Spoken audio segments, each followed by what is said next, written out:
Zoom. Got something kind of neat today. This is the Tecno, not Tecmo. They're not the 8-bit football game. Tecno has the Pocket Go, which are AR GalSes and PC handheld gaming suit. It is a new game, Wonderland. Well, Tecno, I give you a 10 on the packaging and a 3 on the spelling. So, whoa. They say it's the smallest Windows PC handheld. Connect any phone with Type-C. Hey. That's, spelling be damned. That's still pretty slick.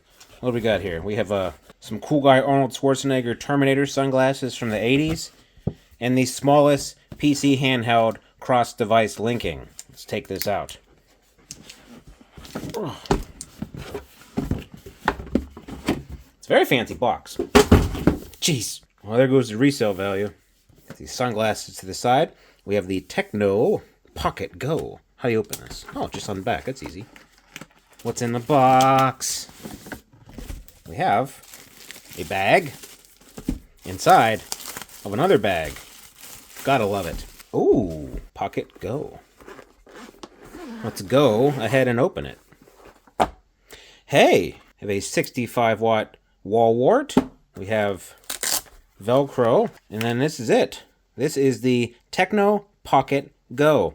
This is a handheld PC. This is roughly equivalent, maybe a little bit more powerful than the ROG Ally X, but there's no screen, so it's all condensed into a handheld. And the screen is these sunglasses, or anything that'll take a USB-C DP port. We have a battery compartment. Where's the battery? I bet it's this. Yes. It's a high energy density battery, 50 watt hours. And this just kind of slots in. So I guess you could have a couple of these charged and hot swap them. And that's it. Plug that sucker in. And that's your handheld PC. Whoa.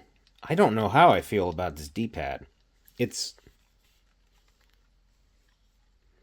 the first time I've ever seen something like this, I'll tell you that for free. Almost feels maybe a little bit sticky, or just the fact that it's faceted. Pretty good range of motion on these switch sticks. L3 and R3 click in. Shoulder buttons, triggers, headphone jack on the top. 2 USB-C ports, and a, what is that? Recycle button and sunglasses button on the bottom. Looks like there's some pretty heavy fans and some cooling units in here too. We have start, select, brightness, some sort of auxiliary button. We'll see. Now we have our cool holographic big screen anywhere, connect any phone. These are AR glasses. 6D immersion. I don't know what the other 2D are on top of 4D, but maybe we'll find out. It has vision track technology, which means theoretically, when you move your head side to side, it'll move with you. And it has from 0 to 600 degree diopter adjustment, which means if you can't see real good, you can dial it in. And in this box, we just have our Pocket Vision. And these, I bet, are going to be some slick looking futuristic sunglasses, and they are. And they have the DisplayPort cable just built right in. Those are 1980s, man. That's like Terminator sunglasses, and I'm here for it. You are not seeing through those, man. That's just completely opaque. Same as other AR glasses we've seen. You have your screen in here, and your adjusters up here to dial it in. Much like the Ray Neo, looks like there's these speakers just kind of built into the frame here, which will help with some whisper sounds. Oh, and it has little sweat pads on the side, keep you from getting too greasy and slipping your glasses everywhere. I guess now we just got to put it through its paces. The Tecno Pocket Go boasts an AMD Ryzen 7 8840U CPU, an AMD Radeon 780M graphics chip, and 16 gigabytes of DDR4 RAM. So, roughly speaking, you're going to have a comparable experience to the ROG Ally X. There might be some differences in some games, but roughly speaking, that's what I'd equate it to. It's actually the same guts as the One X Player 2 Pro, but I might be one of 500 people who actually own one, so that's really not a great comparison. Unless you're, the other 499 people. You obviously don't have a screen on this thing, and no speakers. It's all pushed into the AR glasses. You would think that would help with battery life, but when you're going balls to the wall, like Cyberpunk or Forza, I would hit 2.5, maybe 3 hours. The material they sent me said 4, and maybe for lower end stuff, I don't know, like Will of the Wisp or RetroArch. The system will run lower powered stuff at 20 watts TDP, high end stuff at 30 watts TDP, and you can fiddle around if you're playing retro games or indies. You can tweak a lot if that's your jam, but you're still going to need to be pretty close to a power port. Don't expect like 8 hours out of it, even on, Super Nintendo. Just, it ain't going to happen. However, the Pocket Go does have that hot swap battery, so if you were going into the woods for a week, you could conceivably grab a couple backup packs and be able to game for a lot longer. Whatever floats your boat, man. The Pocket Go comes with an integrated front end, which means you can avoid most of the Windows experience. But the Tecno Smart Box, which is what they call the front end, it has your games, it has quick settings, TDP and resolution and performance settings, and it just generally helps you avoid needing to use the on-screen keyboard or a Bluetooth mouse and keyboard, anything like that. You're not in full-blown Steam Deck territory, but it's kind of comparable to Armory Crate. If you're not a huge AR glasses guy, this can just output to a monitor, or anything really, as long as it has HDMI or USB-C DP. I plugged mine into a little dock with HDMI out, and I was good. For this video, I played a lot, and I tested a lot using just the glasses and the handheld. But then I put it in a dock, and I was able to capture some gameplay footage using OBS really easily. You can also use it as just a PC, but if you're not going to game with it, and you're not going to use the glasses, maybe, maybe just get a mini PC. You do have that flexibility though, so if this is going to be the mullet PC in your life, business in the front, party in the back, then go nuts. There are a ton of fans and cooling pipes packed into the device itself, and even playing like top tier PC games on this thing, it doesn't get uncomfortably hot. Like, it feels warm, right? You can tell it's pushing out some heat, especially if you're plugged in and you're playing games, but it's not burning your hands. The fan itself isn't exactly whisper quiet either, but since you're probably holding the handheld in your lap and you have your glasses on, you don't really notice it as much as you would with like a Steam Deck or an Odin 2, where you got the thing like a foot or 2 feet from your face. These AR glasses are actually pretty slick. They look cool, and they're not that uncomfortable or bulky. I'm not gonna lie, there is kind of an acclimation period, but after you get used to them, you're not really aware that they're there as much.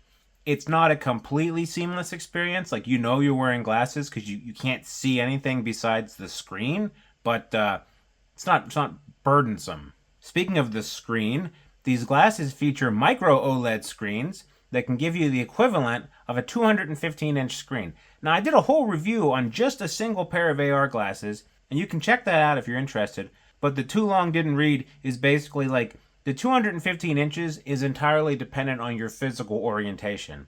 If you're outside or in a huge room, your peripheral vision makes it seem like, yeah, you're looking at a giant screen.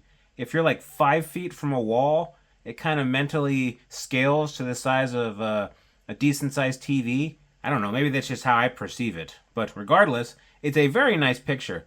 Also, compared to other AR or XR glasses I've tried, the corners are scaled back, so you don't run into issues where the absolute edge of the display is blurred, right? It's good for stuff with UI. It's not that hard to read things. It's kind of scaled down just a smidge so you don't have that blurry effect on the edge. And as long as the diopters are dialed in, you can see pretty much everything clearly.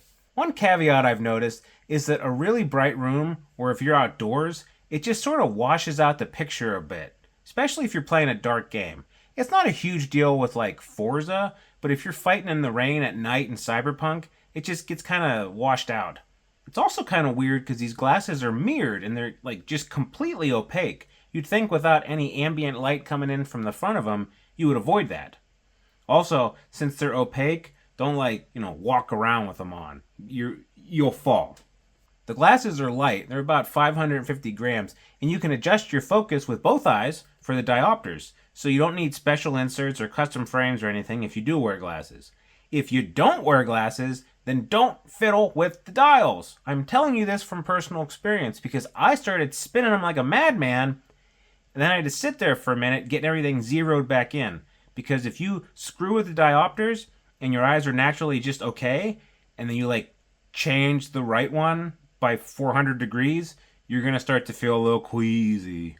They seem to be set to 20/20 right out of the box, so yeah, just don't fiddle with them if your eyes are already corrected with contacts or LASIK or anything like that. Also, the display has a 60 Hz refresh rate, and it'll spit out a maximum of 1080p, but it just depends on what game you're running. Speaking of games we're running, roll that beautiful gameplay footage, Gary.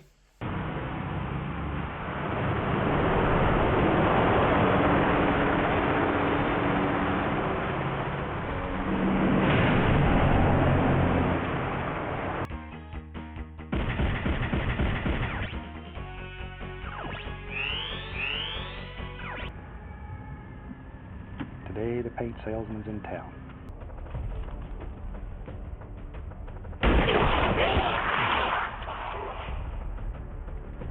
There. And that's the fun part.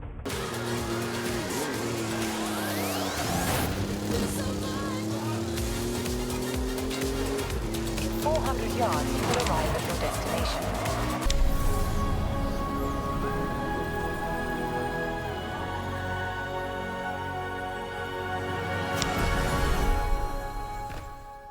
I've been pretty positive at this point, but it's not all a bed of roses. So one big issue I noticed was the integrated USB-C cable with the glasses. It's like wired into the frames. You can't unplug it. It's integrated into the frames. Other AR glasses just have a USB-C DP cable. Like you can unplug it and store it separately. You can use it for other USB-C DP stuff, but this one's built in. It just seems less flexible overall. Not necessarily physically, just like operationally. Like what happens if you crimp it and you damage it? Are the glasses just useless at that point? Just seems like kind of an odd move when you're using a cord and an interface that you could easily just plug in and unplug. Like the Ray Neos, they came with just a dedicated USB-C DP cord. I don't know. Another big issue, potentially, is the price. Now, they're quoting an MSRP of $1,700. That's that's not exactly market value if you catch my drift. But word on the street is that it'll be a lot closer to like $900 for the early backer price on Kickstarter, which to me is a lot more reasonable because now you're in line with like the ROG Ally X. And then it just comes down to ergonomics of a traditional handheld versus the futuristic AR experience of the Tecno Pocket Go. Huh? Well, Gary, what did we learn? We learned that, technically speaking, this whole concept is pretty cool. It's remarkably small for what it is, and it's super futuristic with the AR glasses. They shipped this with Cyberpunk already pre-configured, which is one of the reasons why I've been showing off the gameplay. But it also has a very cyberpunk aesthetic overall. The mirrored-looking glasses just make me feel like a Terminator. I'm the Terminator. Now, with these glasses, the promotional material talks a lot about gyroscopic control. Like, you look left, and the game camera turns left. That would be amazing. Maybe mildly stomach-turning if it wasn't synced properly.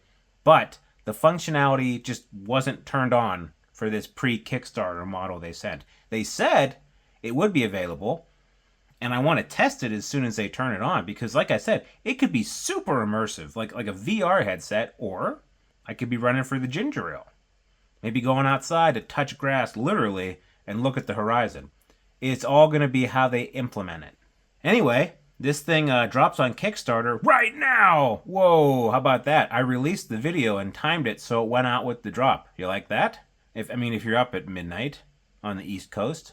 Maybe you'll see it at 6:45 in the morning when you're taking your morning constitutional and doom scrolling. I don't know. But hopefully, if you were on the fence about this thing, this video was enough for you to land one way or the other.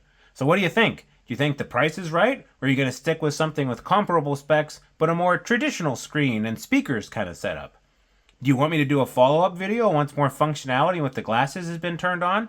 Let me know in the comments. And while you're typing down there, also remember to like and subscribe and ring the bell and all that jazz, TM, and we'll see you on the next one. Goodbye.